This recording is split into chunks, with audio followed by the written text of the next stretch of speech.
William Foster and his wife, Sarah, were on their way to a party at her sister's house in Pennsylvania. It was her sister Edna's 30th birthday.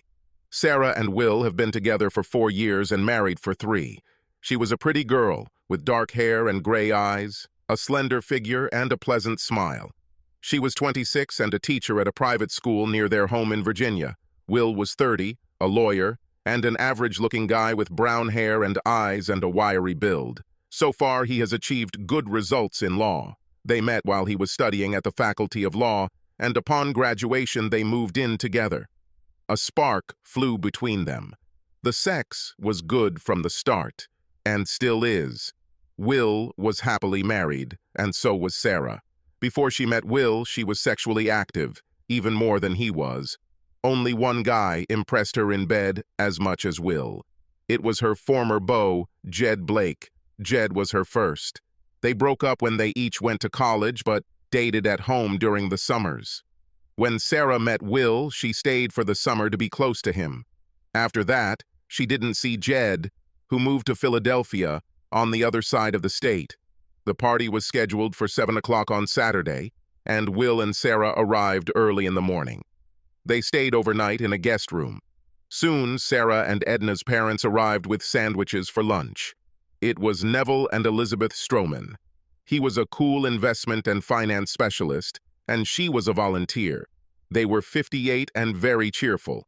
They challenged Will and Sarah to a tennis match on the court at the back of the house. It was a large house with a large garden and a tennis court. When they went out to the match, Sarah warned Will that her father hated losing. That's what he understood. He himself was the same. He rarely saw her family. The reason for this was a busy schedule and distance. They spent several holidays with them. One summer, they were vacationing on the beach in Delaware. "Do you want me to throw the match?" "Fine. No. Please just play." Sarah was a good tennis player, and her mother Liz was a very good tennis player. Neville was long and looked strong. Will was an ordinary, wiry man, 5'10", skinny. Growing up, he didn't play tennis in his neighborhood. No courts. Basketball courts only, baseball fields. There was a ping-pong table in the recreation center. So he was familiar with rackets. He played tennis in college and law school. The match took place at a normal pace. Because of Edna's 2 children, the grandchildren won the first set with a score of 6.3. But Will saw that Neville was slow and didn't have a backhand. Will wasn't slow at all, and he was much stronger than he seemed. He began to play to his strengths and Neville's weaknesses. She and Sarah won the second set 6-2, and the third one is 6-1. The first one was a gift. Will and Sarah shook hands with their families. Neville was hardly polite. Liz smiled at Will. She was a pretty woman, with gray hair but slim and, oddly enough, seductive. Will had noticed this before, but he couldn't figure out what it was. Edna's husband Joseph watched the last set. He returned with Will and Sarah. He said, "Dad will survive this, right?" Sarah replied, "Maybe. With time." She looked at Will. "You could hold back a little. He would lose respect for me." Joe laughed. Sarah didn't laugh.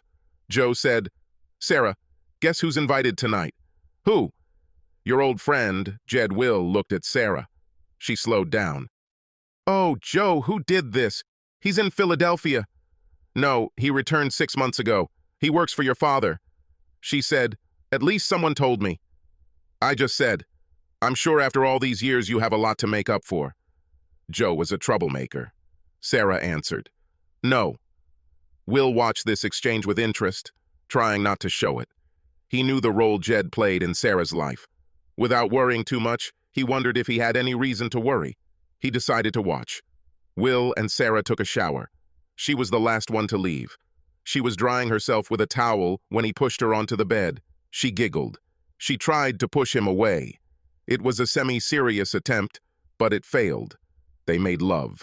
Afterwards, they both returned to the shower. The party wore casual clothes. Will was dressed in khakis and a short-sleeved work shirt. Sarah brought a red and white striped dress and sandals. But when she followed Will downstairs, she was wearing a more elegant blue dress. Will hadn't seen him before. He asked, "Why such a change? And where did it come from?" Sarah blushed slightly. I borrowed it from Edna. I didn't really like red. Is this related to this guy, Jed? No. It seems the lady protests too much. Will said it with a slight undertone, but they both knew he was serious. Okay, I want to impress him, so you want to impress him? Yes, Sarah, I don't want any problems. Please believe me when I say that I will not tolerate any embarrassment from you and Jed. This will be a really big problem. I understand you. I'll have to be friendly with him, but nothing more. Will nodded. He didn't believe what she just said at all. His face was stony, and she caught it. I promise. I promise. He turned and went to the keg and took the beer. Half a glass, the only alcohol of the night. His motto was, always be prepared.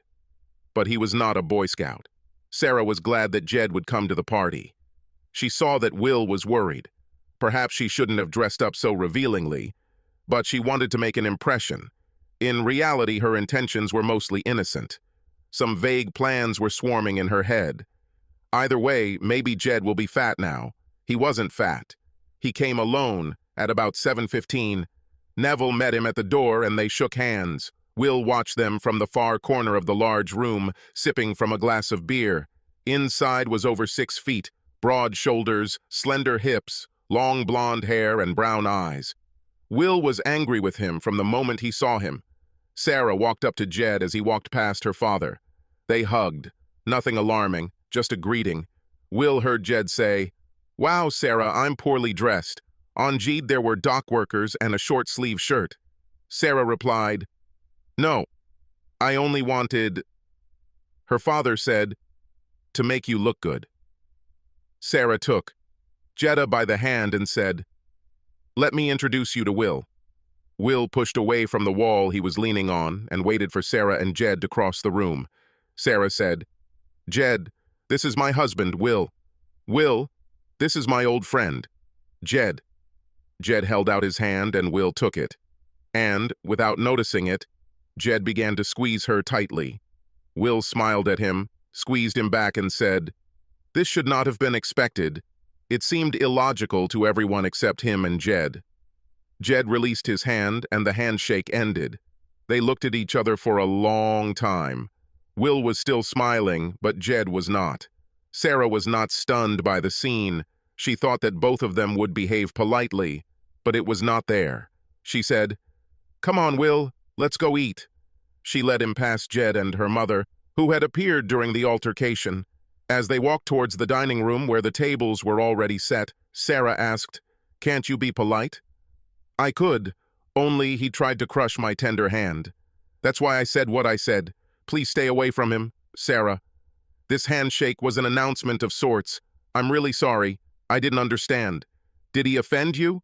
Will looked at her. He shook his head. He said, "Be careful, Sarah.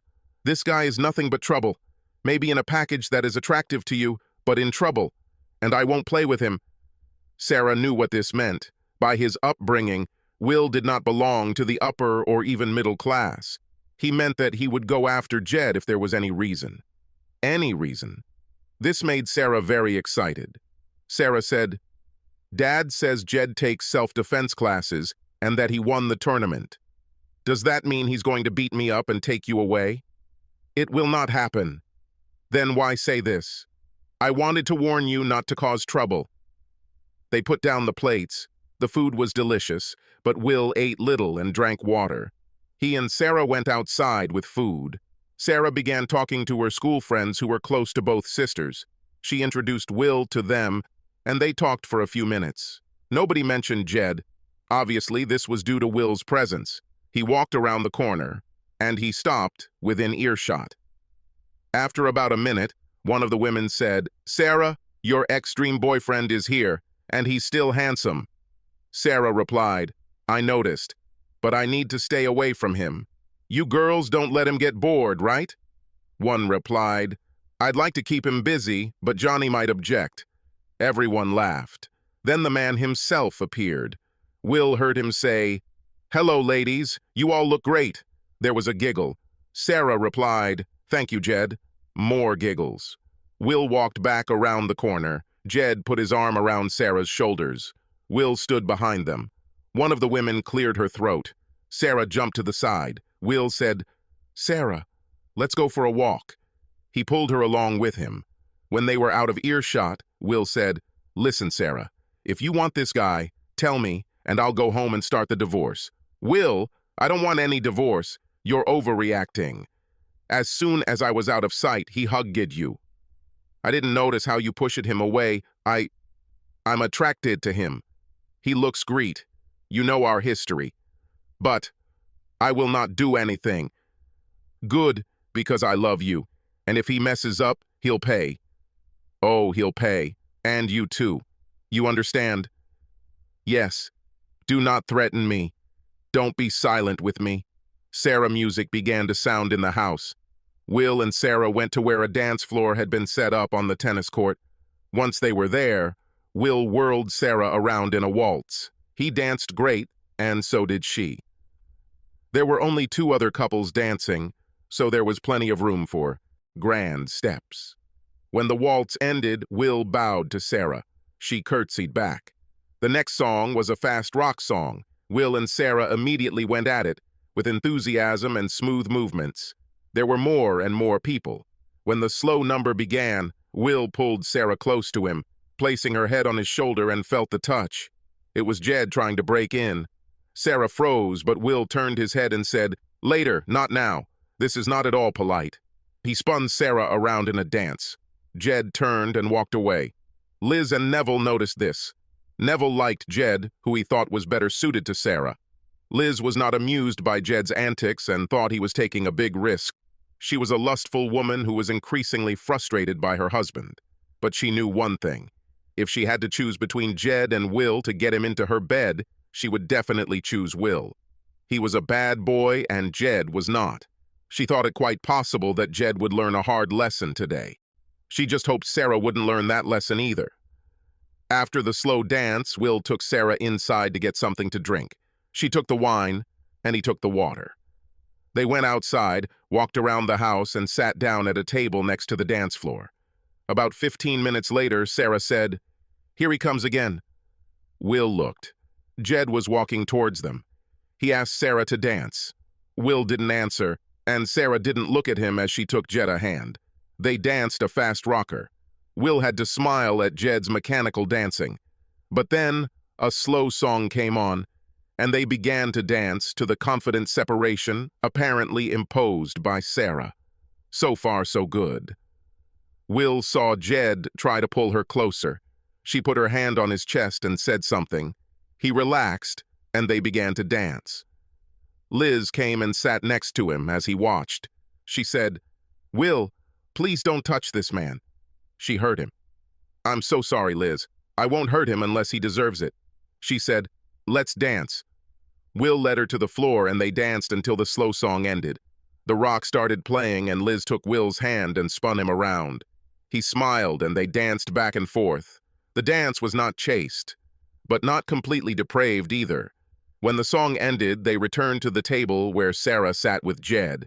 Jed was in Will's place. Will sat down next to Liz. He looked at Sarah. Sarah said, "Mom, please leave my husband alone." She laughed. Liz replied, "If he is not busy with something else, then he is in the game."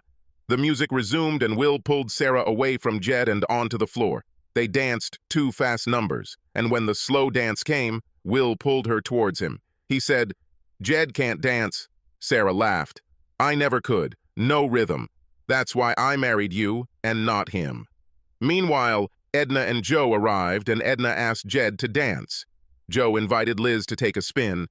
Jed and Edna looked like puppets, but Joe and Liz looked like professionals. Will and Sarah watched from the table as the slow number ended. Will said, "Your mother is a real woman. How does your dad manage to do everything?" "Probably doesn't have time. Hey, Sarah, let's go to bed." "It's almost midnight. I don't want to get up yet. You can go." "Fine. Do not forget." He went upstairs to their room. It overlooked a side yard that was not lit. Will took a shower. He returned to the room. He was hungry. On the table in the hall, he saw round chocolate Easter candies. He carried the tray into the room. There were 6 of them. the size of baseballs. They were spiked like a baseball and quite heavy. He looked at them and decided to refuse. He returned to the bathroom and looked out the window onto the dance floor. Sarah and Jed were slow dancing. This time, she didn't stop him.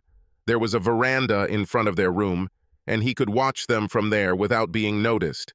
He loved Sarah, but if she was going to get lost, he left her. The events of the evening calmed him enough to go upstairs and leave her. Now maybe that was a mistake. He watched as the two of them walked out into the side yard and into the darkness. Sarah's blue dress stood out against Jed's white shirt. Will opened the doors to the bedroom porch. There was no light behind him. He left. Sarah and Jed stood with their backs to the barn, in the shadows. Apparently they had secluded themselves there. Will got angry. He'd had enough. He saw Jed and Sarah hugging each other. Jed kissed her. Then they allowed themselves too much. Will was about 40 feet away. He could see. He had an idea. He returned to the house and took a tray of chocolates. He carried it out onto the porch. Will took one of the chocolates. He was a good pitcher in school and played adult baseball for several years. He sent the chocolate ball flying and then threw it at them. Sarah rose to her feet and walked back, past the metal awning, towards the empty dance floor. Will took pity. The sixth chocolate ball hit the wall of the aluminum shed, making an incredible crash that echoed throughout the yard. Sarah covered her ears, screamed, and turned the corner. Will looked at Jed. A light came on in the side yard. Will was still standing on the porch in complete darkness. He saw what Jed looked like, covered in a white, creamy filling, interrupted by streaks of chocolate. Neville and Joe came out. They stopped and stared at Jed. It was naked and covered in creamy filling.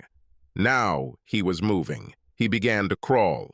As he got down on his hands and knees, cream started dripping from him. Neville shouted, "For God's sake, boy, what did you do to my daughter? Cover yourself." Liz walked around the corner. Will heard the door slam behind him and assumed Sarah had gotten inside. Liz looked around. Turning around, she looked at the splashes on the barn. She turned and looked straight at Will. Will doubted she could see him, but she still knew. Will became more and more amazed by Liz.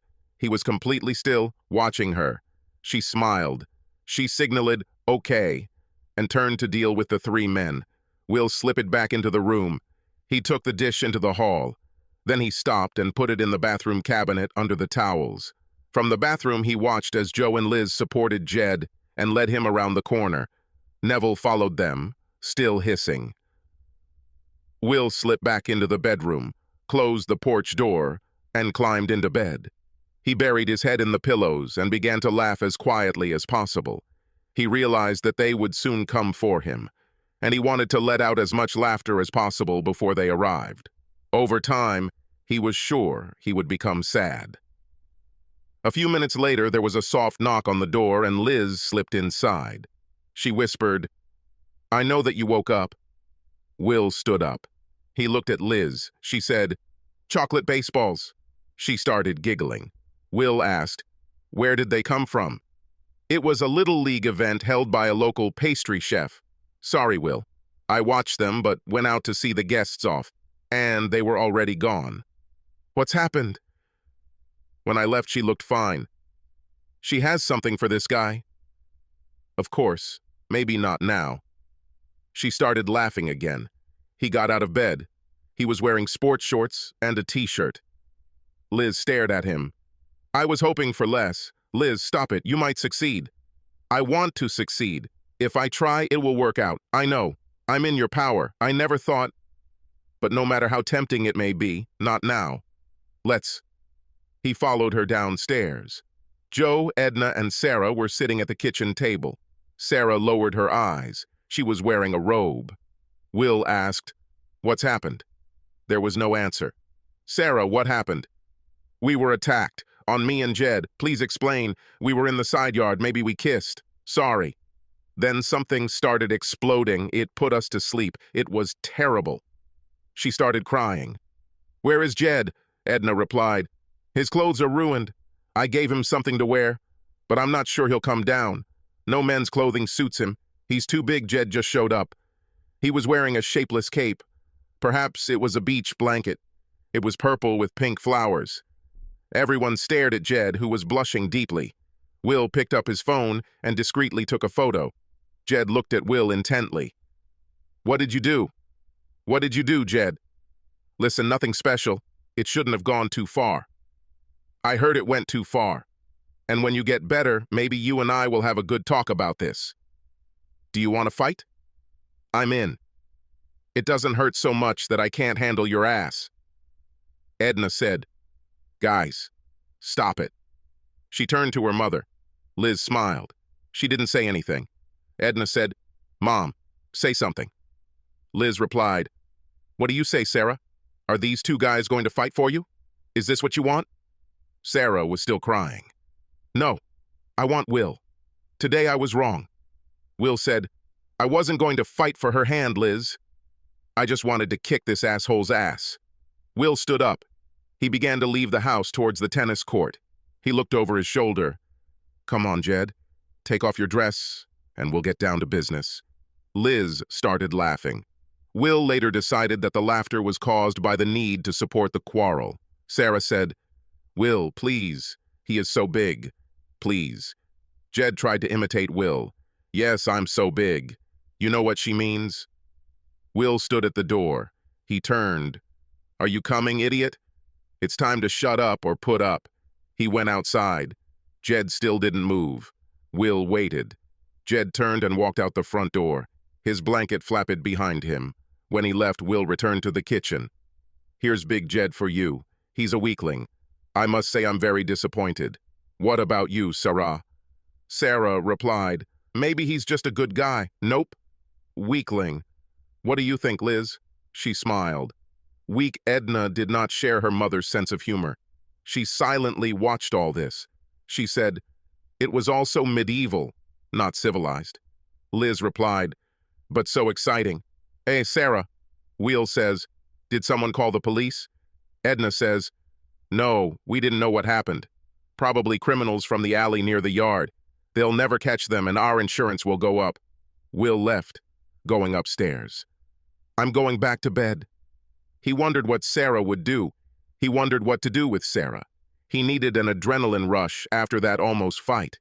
He had only been in the room for 2 minutes when there was a soft knock and Sarah poked her head inside. "Can I come in?" "Certainly." She was wearing a robe and was barefoot. She shuffled towards the bed. "Forgive me, Will. I don't know why I mean, he's a memory. He looked real to me. Real enough to kiss my wife as soon as my back is turned.